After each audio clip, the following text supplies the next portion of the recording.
Hello friends, इसमें हम लोगों ने मई महीने के कुछ इंपॉर्टेंट करंट अफेयर्स को कलेक्ट करने की कोशिश की है। तो चलिए शुरू करते हैं। चंबा सुरंग किस राज्य या केंद्र शासित प्रदेश में स्थित है? तो यह जो चंबा सुरंग है यह उत्तराखंड में स्थित है।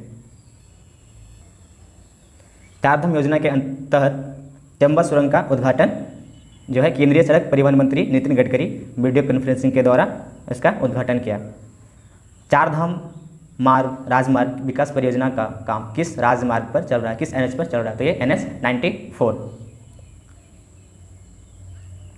हाल में चर्चा में रहे पुंटियस सैंक्टस किसकी प्रजाति है? तो पुंटियस सैंक्टस जो है तमिलनाडु में एक नई प्रकार की मछली की प्रजाति की खोज हुई है। तो यह जो पुंटियस सैंक्टस है यह मछली की एक प्रजाति है। नेक्स्ट है, हाल ही के दिनों में ओपन स्काइज ट्रीटी सुर्खियों में रही। सुर्खियों में इसलिए था कि अमेरिका का जो राष्ट्रपति है डोनाल्ड ट्रंप, इन्होंने इस ट्रीटी से बाहर हो जाने की बात कही है। तो इस संधि में कितने देश शामिल हैं? तो इसमें 35 देश शामिल है, जिसमें से 34 ने हस्ताक्षर कर रखे हैं और एक ने हस्ताक्षर नहीं किया है। और यह जो है 1 जनवरी 2002 से लागू हुआ था। और इस ट्रीटी के तहत आपसी जो मेल जोल है उसको बढ़ावा देने के लिए और बिना हथियार के ओपन स्काई के तहत बिना हथियार के निगरानी के उद्देश्य से यह ट्रीटी का यह किया गया था, अस्तित्व में आया था। और इसमें जो है भारत इसका सदस्य, इस ट्रीटी का सदस्य नहीं है। और रूस के द्वारा उल्लंघन किए जाने का आरोप लगाकर जो USA का राष्ट्रपति है वो इस ट्रीटी से अलग होने की बात कही है। भारतीय रेलवे ने सबसे शक्तिशाली 12,000 हॉर्स पावर के लोकोमोटिव इंजन का निर्माण किया। किस देश की कंपनी के साथ मिलकर किया है? तो इसका आंसर है फ्रांसीसी कंपनी एल्स्टॉम के साथ मिलकर।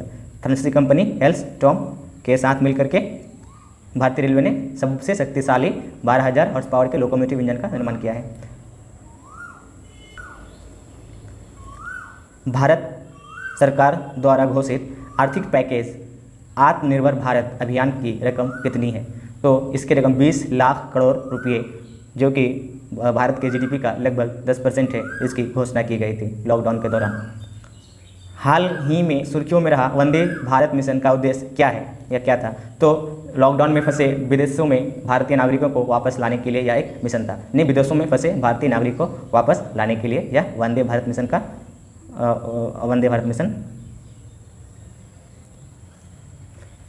प्रसिद्ध पूर्व भारतीय खिलाड़ी बलवीर सिंह का निधन हो गया। वह किस खेल से संबंधित थे? तो यह जो है हॉकी से संबंधित थे। बलवीर सिंह को बलवीर सिंह सीनियर के नाम से भी जाना जाता है। ओलंपिक में पुरुष हॉकी में सबसे अधिक गोल करने वाला यह व्यक्ति है।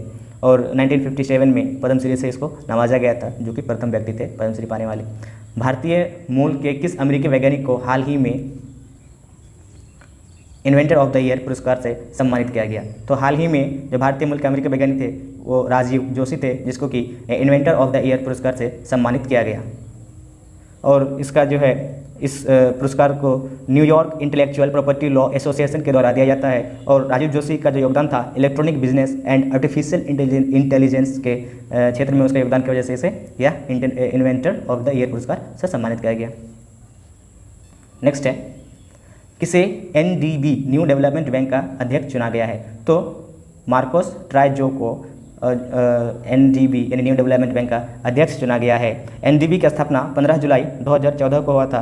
यह ब्रिक्स समूह के देशों द्वारा स्थापित किया गया, जिसे ब्रिक्स बैंक के नाम से भी जाना जाता है। इसका मुख्यालय जो है शंघाई में चीन में है। और ब्रिक्स जो समूह है इसमें टोटल जो देश हैं ब्राज़ील, रूस, भारत, चीन और दक्षिण अफ्रीका। तो दोस्तों नेक्स्ट, इजराइल में 17 मई को शपथ लेने वाले प्रधानमंत्री का नाम क्या है? तो बेंजामिन नेतन्याहू, जो कि इजराइल में अपने जो विरोधी पार्टी थे ब्लू एंड वाइट पार्टी से मिल करके शपथ ली है। और ये जो बेंजामिन नेतन्याहू है ये लिकुड पार्टी से संबंधित है।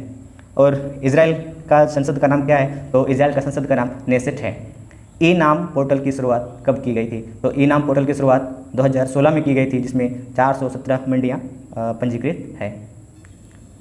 नेक्स्ट है, 21 मई 2020 को पहली बार अंतर्राष्ट्रीय चाय दिवस मनाया गया। किस देश की सिफारिश पर संयुक्त राष्ट्र ने यह दिवस मनाने की घोषणा की? तो भारत देश के सिफारिश पर UN ने 21 मई 2020 को पहली बार अंतर्राष्ट्रीय चाय दिवस मनाया। विशाखापट्टनम के पास स्थित LG पॉलीमर्स प्लांट के प्लांट से किस गैस के रिसाव के चलते कई लोगों की मृत्यु हो गई थी? तो वह गैस था स्टायरिन गैस। मुस्तफ़ा अल कादमी हाल ही में किस देश के प्रधानमंत्री बने? तो मुस्तफ़ा अल कादमी जो कि इराक के प्रधानमंत्री बने हैं हाल ही में। नेक्स्ट, हाल ही के दिनों में ईरान ने अपनी वर्तमान मुद्रा रियाल को बदलने का फैसला किया है। नई करेंसी का नाम क्या है? तो जो ईरान में जो पुराना मुद्रा हुआ करता था रियाल, उसको बदलकर अब तोमान करेंसी का नया नाम है और एक तोमान बराबर 10,000 रियाल के बराबर है। नेक्स्ट, विश्व आर्थिक मंच वर्ल्ड इकोनॉमिक फोरम के द्वारा जारी एनर्जी ट्रांजिशन इन ऊर्जा संक्रमण सूचक अंक 2020 में भारत का स्थान कितना है? तो भारत का स्थान 74 है। और पहला स्थान में कौन है? तो पहला स्थान जो है स्वीडन का है। हाल ही में जम्मू कश्मीर में नया डोमिसाइल सर्टिफिकेट लागू हो गया, जिसके तहत जम्मू कश्मीर राज्य पुनर्गठन 2020 कानून में कौन सा नया सेक्शन जोड़ा गया है? तो जम्मू कश्मीर राज्य पुनर्गठन 2020 के कानून में सेक्शन 3A को नया सेक्शन जोड़ा गया है। जो वहाँ पे 15 सालों से रह रहा है या 7 साल से पढ़ाई कर रहा है या जो 10th और 12th का एग्जाम जम्मू कश्मीर के किसी शैक्षणिक इंस्टीट्यूट से अगर किया है तो उसे इसका लाभ मिलेगा। नेक्स्ट, इनमें से किस राज्य ने राजीव गांधी किसान न्याय योजना का शुभारंभ किया है? तो राजीव गांधी किसान न्याय योजना की शुरुआत या शुभारंभ छत्तीसगढ़ ने किया है और छत्तीसगढ़ का जो CM है वो भूपेश बघेल है। और 19 लाख किसान इस योजना के तहत, राजीव गांधी किसान न्याय योजना के तहत उसको लाभ मिलेगा, जिसको 4 किस्त में 5700 करोड़ रुपये दिए जाएंगे। किस राज्य ने लाख की खेती को कृषि का दर्जा दिया? लाख जो है एक प्रकार का गोंद जैसा गाढ़ा होता है और इसका उपयोग चूड़ियों में, सोने चांदी के आभूषणों में किया जाता है। तो लाख की खेती को कृषि का दर्जा छत्तीसगढ़ ने दिया है। हाल ही में फोर्ब्स ने भारत के 100 सबसे अमीर व्यक्तियों की सूची जारी की है। इस सूची में शीर्ष पर कौन है? तो फोर्ब्स सूची पर जो है भारत के 100 अमीर में सबसे ऊपर मुकेश अंबानी है। दूसरे नंबर पर राधा किशन दमानी है जो कि डीमार्ट के मालिक है। और विश्व में अगर देखा जाए तो मुकेश अंबानी 21वें नंबर पर सबसे अमीर व्यक्ति है। हाल ही में किस देश ने लॉन्ग मार्च 5B रॉकेट सफलतापूर्वक लॉन्च किया? तो लॉन्ग मार्च 5B रॉकेट लॉन्च करने वाला जो है चीन है और जिससे कि इसके जरिए अंतरिक्ष यात्रियों को चांद पर भेजा जाएगा। हाल ही में विप्रो के नए CEO एंड MD किसे नियुक्त किया गया है? तो ये थियरी डे लापोर्ट को विप्रो का नया CEO और MD नियुक्त किया गया है। विश्व तंबाकू निषेध दिवस कब मनाया जाता है? तो 31 मई को WHO द्वारा विश्व तंबाकू निषेध दिवस मनाया जाता है, वर्ल्ड नो टैबेको डे। अंतर्राष्ट्रीय माउंट एवरेस्ट दिवस कब मनाया जाता है? तो अंतर्राष्ट्रीय माउंट एवरेस्ट दिवस 29 मई को मनाया जाता है। पुस्तक द इकाबॉग की लेखिका कौन है? तो पुस्तक इकाबॉग की लेखिका जो है J.K. रॉलिंग है और J.K. रॉलिंग हैरी पॉटर नामक पुस्तक के भी लेखक हैं। हाल ही में कौन सा देश विश्व का दूसरा सबसे बड़ा PPE किट्स उत्पादक देश बना? तो भारत। जो पहला है वो चाइना है और PPE का full form personal protective equipment. NABARD का नया अध्यक्ष किसे नियुक्त किया गया है? तो गोविंदा राजुलू चिंताला को नाबार्ड का नया अध्यक्ष नियुक्त किया गया है। और नाबार्ड की स्थापना कब हुई थी? 12 जुलाई 1982 1982। पुस्तक Vijyant at Kargil the life of a Kargil hero के लेखक कौन है? तो इसके लेखक विजयंत के फादर बीएन थापर तथा नेहा द्विवेदी है। यानी Vijyant at Kargil the life of a Kargil hero के लेखक का नाम Neha Dwivedi and BN Thapar. Next पुस्तक जो है पुस्तक hop on my adventures on boats trains and planes का लेखक कौन है? तो इसका लेखक रस्किन बॉन्ड है। Hop on my adventures on boats trains and planes का लेखक रस्किन बॉन्ड है। नेक्स्ट पुस्तक Wuhan diary dispatches from a quarantined city के लेखक कौन है? तो Wuhan diary dispatches from a quarantined city के लेखक फांगफांग है जो कि एक चीनी साहित्य है। केंद्र सरकार ने किसे आर्कियोलॉजिकल सर्वे ऑफ इंडिया का नया डायरेक्टर जनरल यानी महानिदेशक नियुक्त किया है? तो वी विद्यावती को भारत सरकार ने आर्कियोलॉजिकल सर्वे ऑफ इंडिया का नया डायरेक्टर जनरल नियुक्त किया है, जिसकी स्थापना 1861 में किया गया था। अंतर्राष्ट्रीय नर्स दिवस कब मनाया जाता है? तो अंतर्राष्ट्रीय नर्स दिवस 12 मई को मनाया जाता है, जिसका थीम था nursing the world to health. Bharat सरकार ने कैलाश मानसरोवर की यात्रा के लिए नया रास्ता धारचूला लिपुलेख की शुरुआत की। यह मार्ग किस भारतीय राज्य में स्थित है? तो यह जो नया रास्ता बनाया गया है धारचूला लिपु लेक, यह उत्तराखंड में स्थित है, जो कि लगभग 80 किलोमीटर इसकी लंबाई है। पहले जो मानसरोवर का जो यात्रा होता था वो 3 सप्ताह का हुआ करता था, अब यह जो है 1 सप्ताह में पूरा किया जा सकता है।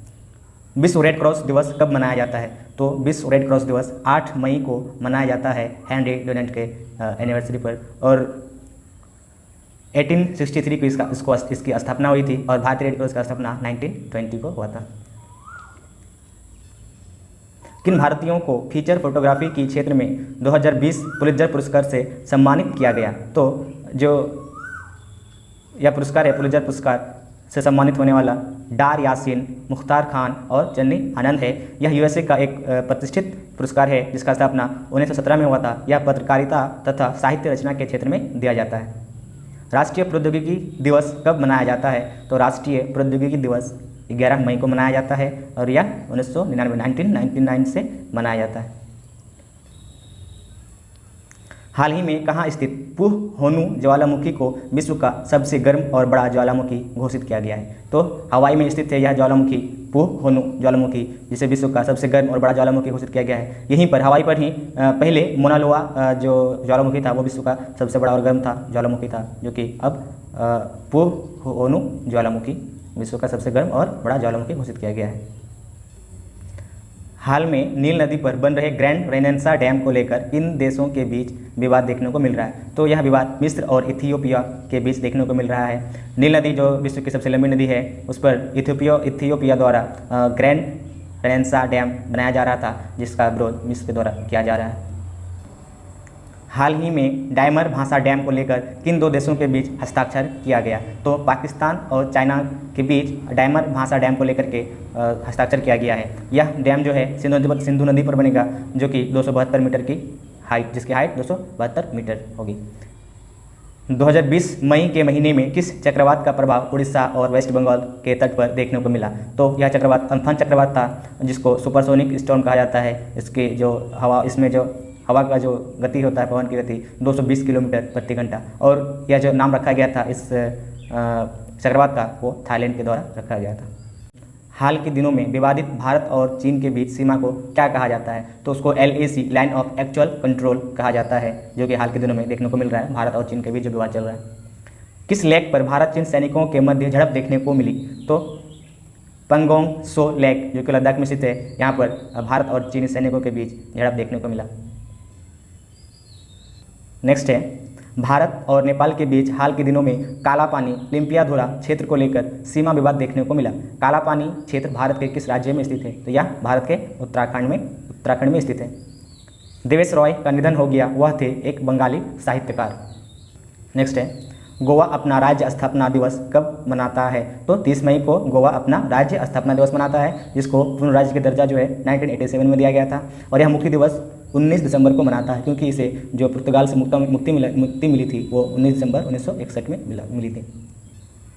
रविंद्रनाथ टैगोर की 159वीं जयंती मनाई गई, उनके द्वारा किस देश का राष्ट्रगान लिखा गया?